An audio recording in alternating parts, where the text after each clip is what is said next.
Bem-vindos a mais um vídeo. Hoje é dia de falar do visceral, do incrível e do necessário Contos de Colimar, volume 1, do Varlam Shalamov. Realmente foi um livro que me surpreendeu muito. Acho que esse é o grande ponto desse livro aqui, porque é uma leitura muito impactante. É uma coisa que fica difícil de esquecer depois que você lê, e também é difícil de entender como as pessoas passavam por isso e ninguém fez nada por tanto tempo, e como muitas pessoas lideravam, eram líderes daqueles campos de concentração, deixavam tudo aquilo acontecer, quão longe a maldade do ser humano vai. E isso em vários âmbitos, desde o soldado até o médico que trabalhava lá dentro. Então a gente vê muitas faces do mal aqui e é uma leitura necessária. Bom, eu lembro que meu primeiro contato com o assunto campos de concentração soviéticos, com os gulags, foi pelo documentário The Soviet Story. Eu acho que é um documentário até que deve estar desatualizado, porque ele é mais antigo, mas foi a primeira vez que eu escutei sobre o tema e pensei, meu Deus, como a gente não aprende sobre isso, como essas coisas horríveis aconteciam, e muita gente ignora os fatos ou mesmo nega os fatos, que é pior ainda, né? E aqui a gente tem um relato do autor, Varlam Shalamov, que foi preso, passou a maior parte da sua vida preso nos campos de concentração, especialmente da região de Kolyma, que é uma região muito próxima à Sibéria, então são lugares com frios aí de 50 graus negativos. É uma coisa inabitável, e que tinha aí pessoas vivendo nessas condições, e não só vivendo, como trabalhando 16 horas por dia. Então, são coisas impactantes que a gente nem consegue imaginar na nossa realidade, e aí numa realidade que trabalhar 8, 10 horas por dia já é desgastante. Imagina essas pessoas trabalhando com menos 60 graus, sabe? 60 graus negativos. Enfim, esse é o primeiro volume de uma série, aí é quase uma epopeia dos contos de Kolyma. Eu tenho os outros volumes graças ao Gilvan, que me presenteou aí, falta só o volume 5, se eu não me engano. Então já tem uma sequência para ser dada também. E eu realmente fiquei muito impressionada com esse livro, porque a escrita do autor é simplesmente incrível, ele escreve muitíssimo bem. E a grande diferença desse livro pro Arquipélago Gulag é a forma que ele vai te apresentar esses relatos. Porque no Arquipélago a gente tem uma escrita mais poética, assim, não que ele diminua o que acontece, mas quando você lê de uma forma direta, de uma forma bem visceral, mas eu acho que essa é a palavra para definir esse livro, o impacto é maior. E foi isso que eu senti com Contos de Kolyma. Então ele é realmente uma coletânea de vários contos, tem alguns que são bem curtos, tem outros que são mais longos, e todos eles têm um final, assim, um pouco impactante. E eu não sou muito de ler contos, não gosto tanto assim desse gênero, mas esse livro aqui me surpreendeu em todos esses pontos. Logo no começo a gente tem aqui uma apresentação do Boris Schneiderman, que é um grande estudioso desse assunto, né? E ele vai citar aqui alguns trechos do próprio Shalamov, um texto do Shalamov, que ele vai mencionar o motivo de ele ter escrito esses contos. E ele fala: por que escrevo contos? Eu não acredito na literatura, não acredito em sua capacidade de corrigir o homem. A experiência da literatura humanista russa resultou diante de meus olhos nas sangrentas execuções do século XX. Eu não acredito na possibilidade de evitar um fato, de anular a sua repetição. A história se repete. Qualquer fuzilamento de 1937 pode ser repetido. Por que então escrevo? Escrevo para que alguém, apoiando-se em minha prosa alheia a qualquer mentira, possa contar sua própria vida num outro plano. Afinal, um homem tem de fazer algo. E fica realmente essa questão de nos chocar, de nos fazer pensar. E embora ele saiba, ele mesmo diga aqui, né, que a história é cíclica, então provavelmente vai acontecer de novo, faz pelo menos a gente parar para pensar, né, como as coisas ainda estão acontecendo até hoje em alguns lugares. Essas coisas terríveis que ele vai narrar aqui no Contos de Kolyma. Bom, eu quero mencionar aqui alguns trechos dos contos, eu marquei bastante coisa nesse livro, e cada um vai falar sobre alguma coisa específica, então acho que é a melhor forma de trazer um pouco do que traduz esse livro aqui. E um dos primeiros contos, e ele já me impactou muito, é um que narra aí um jogo de cartas entre os ladrões. E é importante lembrar que os ladrões eram sempre a nata ali dos campos de concentração soviéticos, porque os presos políticos, eles não eram criminosos de verdade, eles eram pessoas que demonstraram uma opinião contrária ao regime. Então, os criminosos se valiam muito dessa posição de saber o crime, né, de saber como cometer crimes. Então, eles eram os maiorais ali do lugar, eles eram os chefes dos lugares. E tinha alguns ladrões ali jogando cartas e um dos presos ali só observando. E eles estavam apostando coisas, apostando objetos que eles tinham, até que acabou tudo que tinha para apostar.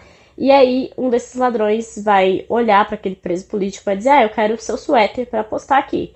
Simplesmente vai mandar ele tirar aquele suéter. E ele se recusa a tirar o suéter porque é a única coisa que ele tem na família dele ainda, é a única coisa que restou para ele naquele local. E ele simplesmente é morto ali na frente de todo mundo por uma questão de jogo de cartas. E me impactou muito, já fiquei muito chocada pela banalidade da vida, como a vida se torna algo completamente descartável nesses lugares. Outro conto que também me impactou, e eu só vou falar a história realmente desses dois, mas é claro que vale a pena ler na íntegra, que é outra experiência. Mas outro conto que também me surpreendeu muito foi de um dos presos políticos que estava curvado, ele ficava deitado na cama curvado e estava com muita dor nas costas, falava que estava com muita dor, e por isso ele não foi trabalhar e foi encaminhado para o hospital ali de dentro. E o médico-chefe ali observou que ele não estava sendo sincero, ele estava fingindo alguma doença para não trabalhar. E os médicos sabiam disso e às vezes permitiam que eles ficassem alguns dias para se recuperar e tudo mais, porque eles sabiam das situações terríveis que eles passavam no trabalho no campo.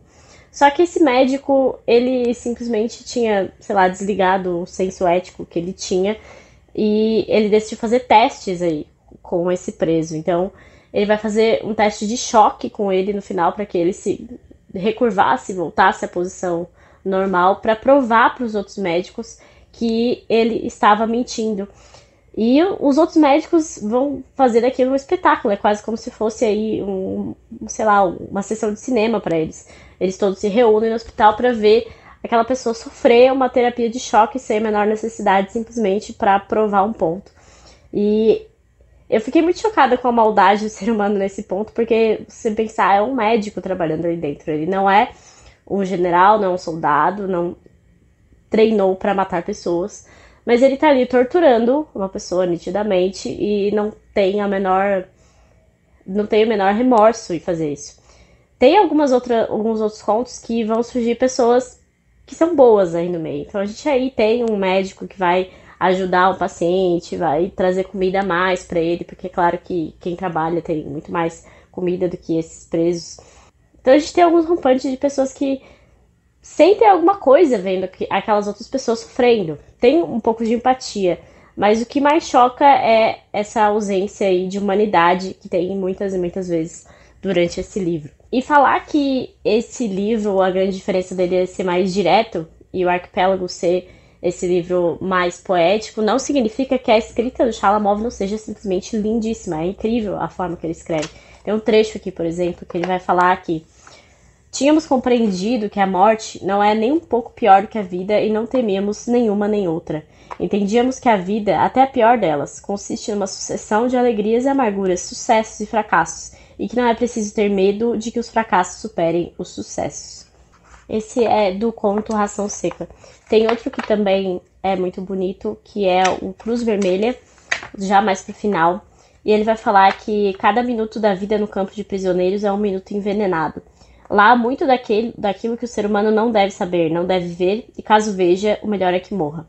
O preso habitua-se a odiar o trabalho, não há nada mais que ele possa aprender lá. Lá ele aprende lições de bajulação, mentira, grandes e pequenas vilezas, torna-se um egoísta. Quando volta a ser livre, ele vê que não apenas não cresceu durante a estada no campo, como também os seus interesses estreitaram-se, tornaram-se pobres e grosseiros. As barreiras morais foram postas de lado.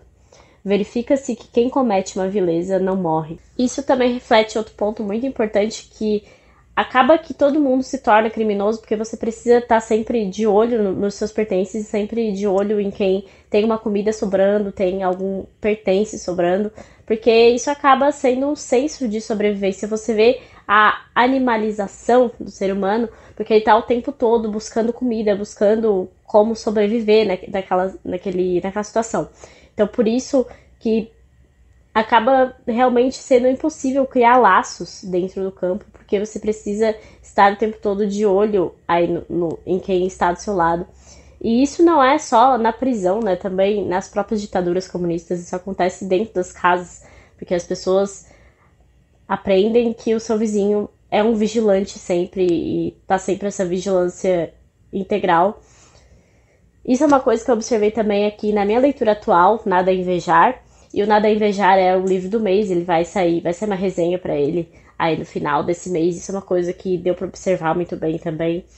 E aqui nós temos uma narrativa que se passa no final da década de 90. Então é um período muito mais próximo, gente. São histórias muito mais próximas e você vê que a vileza humana não tem limite algum, realmente.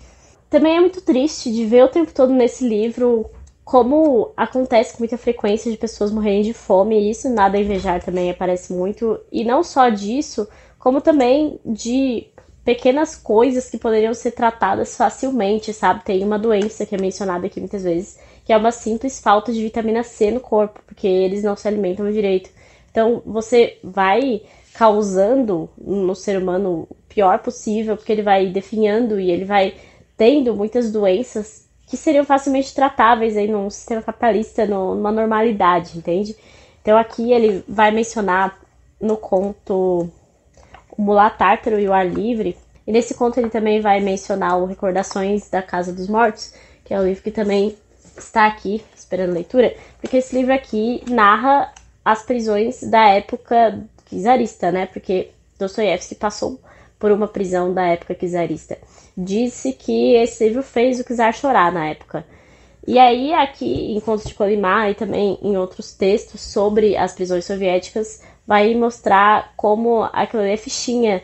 Porque nesse livro, aparentemente, em algum momento, o Dostoiévski vai mencionar que o ar livre é melhor que a prisão. E aqui, em Contos de Colimar, ele vai falar que se lembrarmos dos pavilhões úmidos e sem aquecimento, onde com todas as frestas congelava-se uma camada grossa de gelo, como se uma enorme vela de estearina tivesse se derretido ali no canto, as roupas inadequadas e a ração de fome, as lesões por congelamento, e essas lesões são um sofrimento eterno, mesmo quando não se recorre à amputação.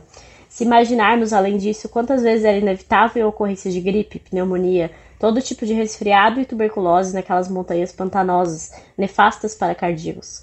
Se lembrarmos das epidemias de automutilação, se voltarmos a atenção para a enorme opressão moral e a desesperança, então será fácil ver quanto o ar livre era mais perigoso para a saúde do que a prisão. E muitas vezes aparece aqui no livro personagens que preferem voltar para a prisão, porque lá eles pelo menos não precisam trabalhar, não precisam passar por aquele frio absurdo na rua, neve. Muitos saíam para trabalhar quando ainda estava escuro e voltavam para dormir novamente quando já estava escuro. Então eu acho que o que mais chamou a atenção em todos esses contos realmente é a fome, as doenças e essa ausência de humanidade. Acredito que nos outros livros teremos contos mais específicos, esses são mais gerais, eu acho, né? Mais introdutórios, esse é o primeiro volume. E infelizmente, os contos de Colimar só foram publicados na Rússia em 1889, se não me engano. Ele só conseguiu sair da prisão também do Gulag depois da morte de Stalin, em 52. Ele foi preso 3 vezes, se eu não me engano. A primeira vez que ele foi preso foi porque ele estava divulgando uma carta de Lenin que supostamente estaria falando para as pessoas se cuidarem com Stalin, que ele era muito ditador. E aí ele, preocupado com a situação, teria divulgado essa carta e foi preso pelo artigo 58, o famoso artigo 58 que aparece muitas vezes no arquipélago Gulag. É um livro que traz muita desesperança, muita tristeza e muita ausência de fé na humanidade, porque você termina esse livro pensando como todas essas coisas aconteciam realmente, como acontecem até hoje. Eu falei como acontece na Coreia do Norte, por exemplo, como fica óbvio por Nada a Invejar, que também é um livro incrível e que vai aparecer aqui muito em breve, como eu disse. Mas é essencial, é necessário.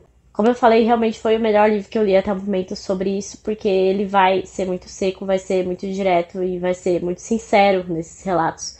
Então, fica realmente muito fidedigno. Claro que ele deve ter aí mexido um pouco nas histórias, nos nomes também, mas você vê que é uma coisa que é tão direta e tão reta que não poderia ter sido imaginada. É uma coisa tão cruel que não poderia ter sido imaginada. E é uma pena que muitas pessoas hoje neguem saber do que aconteceu, neguem saber que ainda acontece. Bom, é isso, é um livro muitíssimo recomendado, precisa ser lido por todo mundo, é muito bem escrito.